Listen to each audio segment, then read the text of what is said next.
21 जून 1989 में ऑपरेशन पवन के दौरान श्रीलंका में जो लिट्टे के जो आतंकवादी थे उनसे लोहा लेते हुए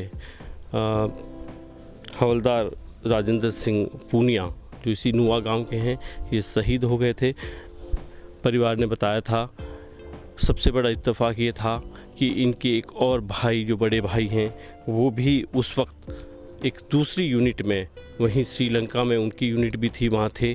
जब ये शहादत की खबर लगी तो चूँकि पार्थिव देह गांव तक ये मकान जो आप मेरे पीछे देख रहे हैं, ये शहीद राजेंद्र सिंह पूनिया का नुआ गांव में मकान है जिसमें हम जा रहे हैं। पार्थिव देह तो यहाँ नहीं आ पाया था, लेकिन चूँकि इनके एक भाई उस वक्त एक दूसरी यूनिट में वहीं पर पोस्टिंग थे तो उन्होंने वहाँ पर उनका पूरा अंतिम संस्कार किया। जब राजेंद्र सिंह पूनिया शहीद हुए उस वक्त आपके दो बेटे हैं। उस वक्त बड़े बेटे की उम्र तकरीबन 3-3.5 साल रही होगी, छोटा बेटा 1-1.25 साल का था। सोचिए ये कितनी बड़ी बात होगी कि देश के लिए मर मिटने वाले लोग अपने पीछे परिवार में किस तरह की तकलीफ़ दे जाते हैं। लेकिन उसके बावजूद भी, चाहे वो 86 साल के बुज़ुर्ग पिता हों, चाहे उनकी पत्नी हों, वो भी चाहती हैं, उनको फ़ख्र है कि उनके घर से उनका बेटा या उनका सुहाग देश के लिए काम आ गया। इस वक्त हम आ गए हैं यहाँ पर और यहीं हम अब गर्व यात्रा है, इस गर्व यात्रा का ये जो तीसरा दिन है, इस वक्त हम यहाँ नुआ गांव में हैं, जिला झुंझुनू में आता है। हम आगे अब अंदर जाएंगे और जो राजेंद्र सिंह जी की जो पत्नी हैं, जो उनसे हम बातचीत करेंगे।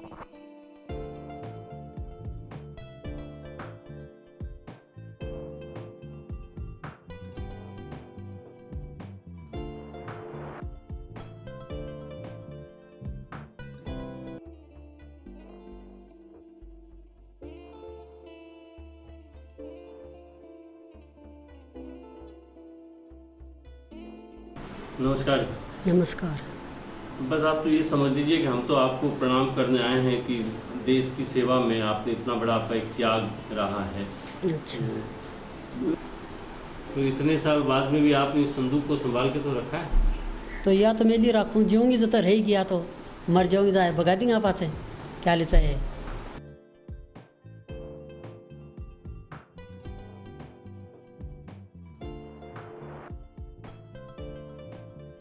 आपका नाम था? यशपाल पूनिया। यशपाल जी, जब आपके पिताजी ने शहादत हुई थी तो उस वक्त आप तो बहुत छोटे रहे होंगे। हाँ, 3 साल का। 3 साल आपकी उम्र हुई। लेकिन आप जैसे जैसे बड़े होते गए और जब आप निकलते थे इस नुआ गांव की गली में, या जब थोड़े बहुत समझदार होने लगे, थोड़े बड़े होने लगे, तो जब ये होता था कि यार एक शहीद के बेटे हो, तो कितना फ़ख्र महसूस करते थे, या लोग किस रिस्पेक्ट से आपको देखते थे? अच्छे रिस्पेक्ट से। आपका नाम? मेरा नाम कप्तान बिहारीलाल पूनिया। कप्तान साहब, हमें ये बताया कि जब राजेंद्र जी की जब शहादत हुई थी जी, आप भी तो आर्मी में थे? आर्मी में था मैं। आप कौन से मिनिस्टर में? 11 राजरीफ में था।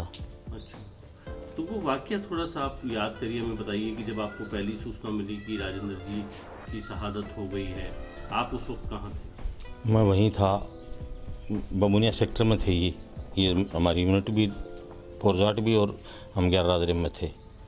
हम मलाइटू डिस्ट्रिक्ट में थे और इसकी शहादत की रिपोर्ट तकरीबन 1 बजे के लगभग आई। हम वैसे ही बैठे थे, हमारा मैं साहब था बहुत वीरेंद्र के साथ, मेरी यूनिट मेरे साथ रहा था ये 2-3 महीने, तो उसके साथ खेलता था, खाना वगैरह भी कभी वो कहता वीरेंद्र चूरमा बना लिया यार, खाना खाते हैं। तो उसको पता चला कि जैसे जैसे राजेंद्र की शहादत हो गई, डेथ हो गई है। उसने मेरे को फिर बड़ी रोया, पहले तो काफ़ी देर वो बस हार के मेरे को बुलाया, साहब कैसे रो रहे हो, क्या बात है। उसने फिर बड़ी मायूसी से बोला कि यार अंदर की डेथ हो गई।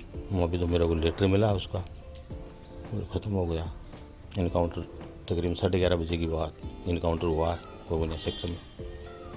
तब मेरे को बोले आप तैयार हो जाओ, हेलीकॉप्टर आ रहा है और आप वहाँ जाओगे अंदर की अंतिम संस्कार के लिए।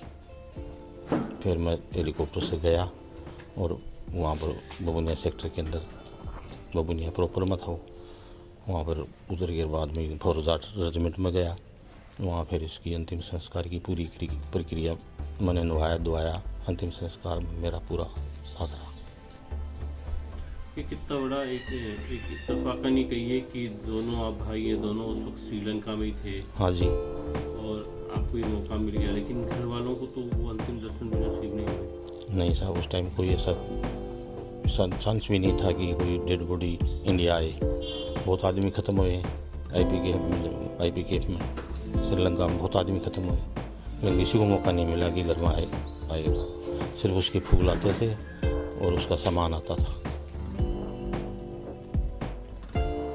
कितनी मुश्किल भरा या वो दौर आपके लिए, वो क्षण आपके लिए जब आप वहाँ थे और ये समाचार आपको मिले, फिर आपने घर वालों को भी बताया होगा? घर वालों को किससे बताऊँ, मैं तो आके यहीं बताया, उनको रोने के लिए लग गया। 4 टेलीग्राम आ गया घर पर, पहले सूचना आ चुकी थी। यहाँ परिवार के आदमी बैठे थे, मैं और एक फौजाट का उसी का साथी था। हम दोनों उसका सामान ले गए, फूल वगैरह दे के आए। तो क्या दौर तो दुखदाई था, लेकिन जो होना था वो तो हो चुका। जिसने शहीद ने अपनी शहादत दे दी है अपने देश के लिए, अपने कर्म करते हुए अगर जान चली गई तो कोई बड़ी बात नहीं हुई है। परिवार को तो बाद में आया बताया गया, रोने लग गया। पूरा उसका कीटर सामान आया तो परिवार तो हम तो बेहाल हो गए।